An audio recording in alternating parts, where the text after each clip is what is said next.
Most teams recognize that the best way to stop the run is to make it move sideways. All right. So there are a number of ways to do this. They're all called spill techniques, but we're going to take a look at 2 of them today. We're going to look at the wrong arm technique and the dent technique.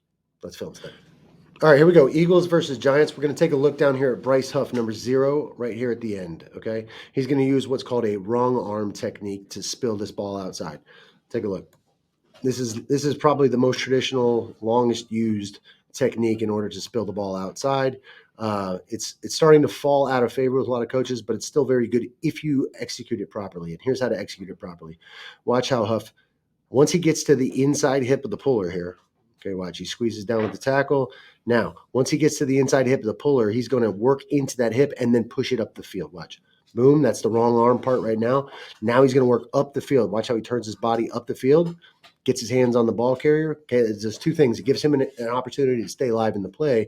It also makes the ball bubble out to the defenders that are waiting outside. So you can see the corner sleigh right there is waiting to make that tackle. So this is an effective use of wrong arming. Okay, watch again. Gets the inside half of the tackle. Then he turns his body up the field, presses up the field to make a bubble. Okay, and the play is dead. It's a really good job. One more time from the other angle. We'll take a look. Okay, you can see Huff out here. He's going to collapse down with the tackle. That's appropriate. Stays flat. Now he gets to the puller, works to the inside half of the puller, then turns his body upfield to give him a chance to make a play or to make the ball bubble out to the forced defender. And Slay is waiting there, and Nakobe Dean is running over the top. Okay, so that's the wrong arm technique. Now we're going to take a look at the dent technique. Now watch Brandon Graham down here at the end, same position. All right, he's going to do something called the dent technique. Now the dent differs from the wrong arm in one main way. We're not giving ourselves up. We're not taking the easy way out. We're going to go right down the middle of the offensive lineman, of the puller. Okay, and in this case, we're really eating him up and not allowing him to get to the second level. A lot of times when you wrong arm, you kind of whiff, and the lineman is able to climb to the second level and actually get another block. So in this case, we're not going to allow that to happen. We're going to stun him in the backfield. Watch Brandon Graham here. It's the same idea, okay? He gets a down block. Here comes the puller. All right, now he's going to go right down the middle of him. Now he's probably choosing to do this because this is a tight end and not a lineman, okay?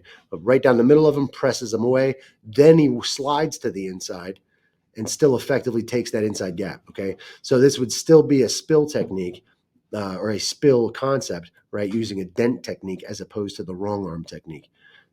All right. Now, if you have players that can do that, that's the more effective technique. The problem is not a lot of guys can do that to a 300-pound pulling offensive lineman.